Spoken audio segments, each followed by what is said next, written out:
I saw my own funeral invitation lying on the table, and for a moment I couldn't breathe. Thick ivory cardstock, embossed lettering, delicate roses printed along the edges, the kind of design used for weddings, anniversaries, joyful milestones. Not for death. Not for my death. The air around it felt colder, heavier, as if the card itself carried the weight of a coffin. My name looked strange to me. Elena Marlowe, in loving memory. The date was 3 days from now. The venue was the old stone chapel on Carrion Hill. The host was listed as family. I had no family left. It should have terrified me. Instead, it felt right. I had spent years dying in pieces anyway. The idea had come quietly, in the kind of silence that follows heartbreak. Thick, suffocating, buzzing in your ears like a trapped fly. A woman doesn't simply wake up one day and plan a funeral for herself. It builds. It festers.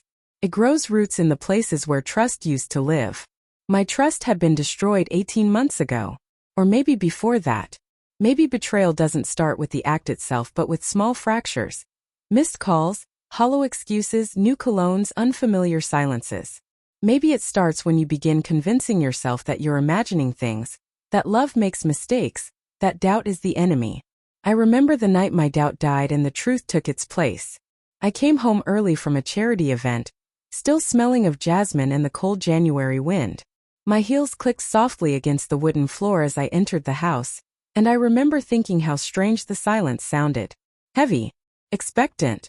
Then I heard it, a giggle. A woman's. Too playful, too intimate to belong in my home. My breathing stilled. My hands grew cold. I walked toward the sound, each step feeling like it belonged to someone else, someone braver or more broken.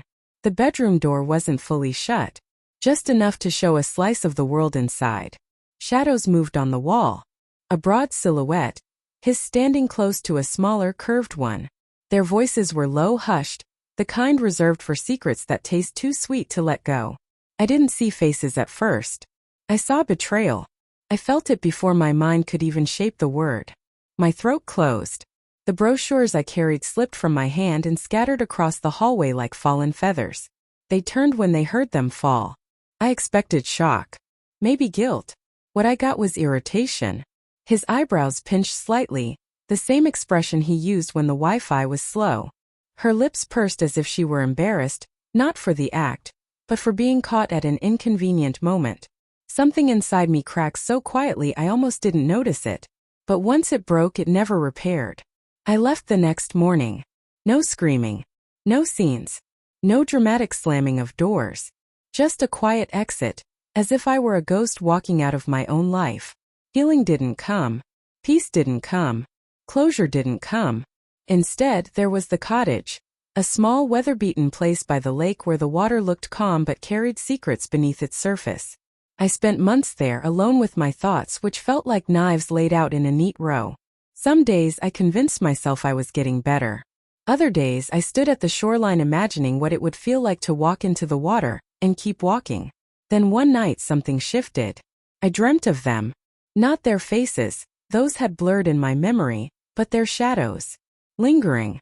Whispering. Laughing. I woke up shaking, drenched in sweat, heart pounding as if I had escaped something monstrous. I walked to the kitchen for water, and when I saw my reflection in the dark window, I didn't recognize myself. I looked hollow, transparent, as if I had died already. That's when the idea formed. Not revenge. Not violence. Not even justice. A reckoning. A moment where truth finally answered every lie. A funeral for the woman I used to be, so I could bury her properly. And for the 2 people who helped kill her. I spent weeks planning it. Carefully. Quietly. Every detail deliberate, elegant, believable. Anonymous envelopes. Courier delivery. A forged signature from a non-existent relative. A venue already half abandoned. Its caretaker glad to rent it without questions.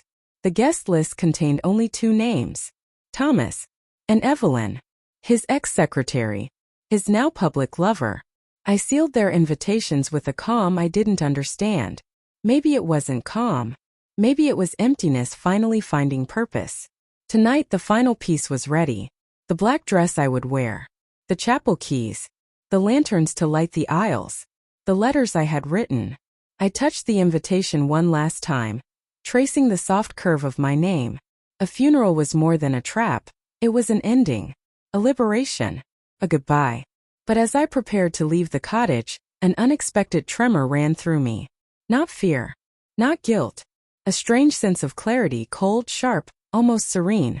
As if the part of me that used to love Thomas was already lying in a coffin, waiting to be buried. And all that remained was the woman he never truly knew. The woman he would face soon. Alive, breathing, and finally unafraid. The chapel smelled of damp stone and old incense, a quiet, musty aroma that clung to the air like a secret. Lanterns cast trembling shadows across the pews, long fingers stretching along the cracked floor. I waited in the back, hidden in black, my breathing slow, deliberate, each inhale a drumbeat in my ears. Every nerve was alive, tingling with anticipation and satisfaction. The first sound came faintly at the entrance, the click of heels against stone. I recognized them immediately, though their faces carried that familiar arrogance, that smugness that comes when you think someone else is powerless. Thomas, always in tailored suits that cost more than I had earned in a year, and Evelyn, glowing with the kind of confidence that only comes from knowing you are untouchable. They didn't notice me at first. Their eyes swept the chapel, lingering on the empty altar, the candelabras, the silence. Relief softened their expressions, a dangerous relief that made my pulse spike. Strange, Thomas muttered, voice low. I thought there'd be more people. Evelyn smirked, stepping closer to him. Maybe it's just the family. I told you it's probably a private thing. Private. A word I let sink into the space between us. The same word he had used so often when he lied to me, when he thought deception would shield him. I stepped forward then, my presence finally known. The faint rustle of my dress echoed like a warning. They turned sharply. Shock flashed in Thomas's eyes, quickly replaced by a flicker of recognition, and then fear. Elena! His voice cracked, disbelief teetering on anger. Yes, I said softly, letting the syllables stretch. I'm here. Evelyn's laughter was nervous, forced. What is this? You're alive. I'm alive, I confirmed, but only because I wanted to see you one last time before you left your mark on my life forever. Thomas's hand twitched toward Evelyn's arm, as if her presence would protect him, as if somehow they could escape what was coming.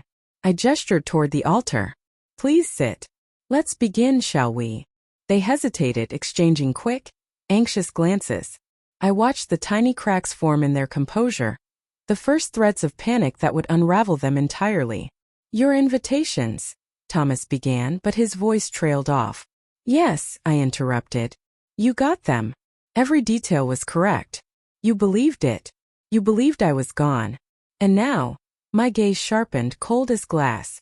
You are the ones trapped. Evelyn's smirk fell. What are you talking about? I smiled faintly, reaching into my pocket. Small, smooth envelopes slipped into their hands. Poison envelopes, not literal, but the kind that left no escape. Inside were confessions, photographs, receipts. Every lie they had told, every betrayal, meticulously documented over months. This chapel, I said, is not empty. It's a stage. And tonight it's your reckoning. You will leave no piece of yourself behind, no lies untouched. Panic etched their movements. Thomas took a step back. Knocking a candle, the flame wavered, throwing long, jagged shadows over Evelyn's face. The warmth of her confidence bled away, leaving raw fear beneath. I don't understand, Thomas stammered. This isn't real. You can't. Oh, it's real, I whispered. Everything you think you've escaped, every secret you thought was safe, is here. All of it. And you, both of you, have no way out. Evelyn tried to grab his hand, to cling to any illusion of control. Elena, please, this isn't necessary. We can fix this. Fix this. The word sounded hollow in my ears, echoing across the stone walls. Fix. They had broken me beyond repair. My trust, my love, my life, they had shredded it step by step, lying, manipulating, stealing the woman I had been. I moved closer to them, every step measured. You should have thought about that before you decided to destroy me, I said softly. But tonight, you'll feel what it's like to be powerless. To face the woman you ruined standing strong, unafraid. To watch your own end reflected in the fear in your eyes. Thomas tried to turn to run, but the doors slammed shut with a sharp finality that made them both jump. A trap, not physical but psychological, had been set for months, and now the culmination pressed down on them.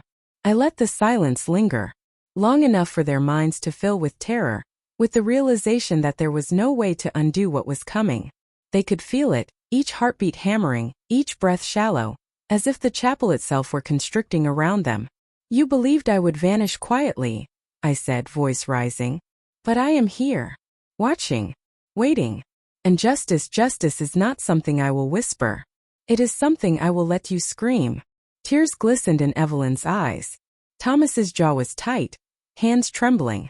I could almost hear the echoes of their lies breaking inside their heads, the intricate web of deception unraveling thread by thread. The candles flickered. Shadows danced. The chapel felt alive, watching, complicit in the judgment. And then the letters went on display. Each one a shard of truth. Every betrayal meticulously chronicled. Texts, voicemails, photographs. All proof of the life they thought they had built secretly, safely, in the dark. Their faces paled as they read them, gasps barely escaping. I watched. Patient. Calm. My chest rose and fell with steady control. The woman I had been gone, replaced by something sharper, colder, precise. They realized it then. The funeral had never been for me. It had been for them. And the chapel would remember. The night stretched, tense and suffocating, until finally, the consequences I had planned, years in the making, arrived. I left them there, shivering, confronted with every lie, every betrayal, every hollow promise. By the time the authorities or anyone would arrive, the truth would already have been laid bare. They would emerge, if they emerged at all, hollowed, shattered, knowing they had faced the woman they had destroyed, and that she had survived stronger, untouchable, and utterly free. I walked out of the chapel into the night, the lake shimmering under the moonlight.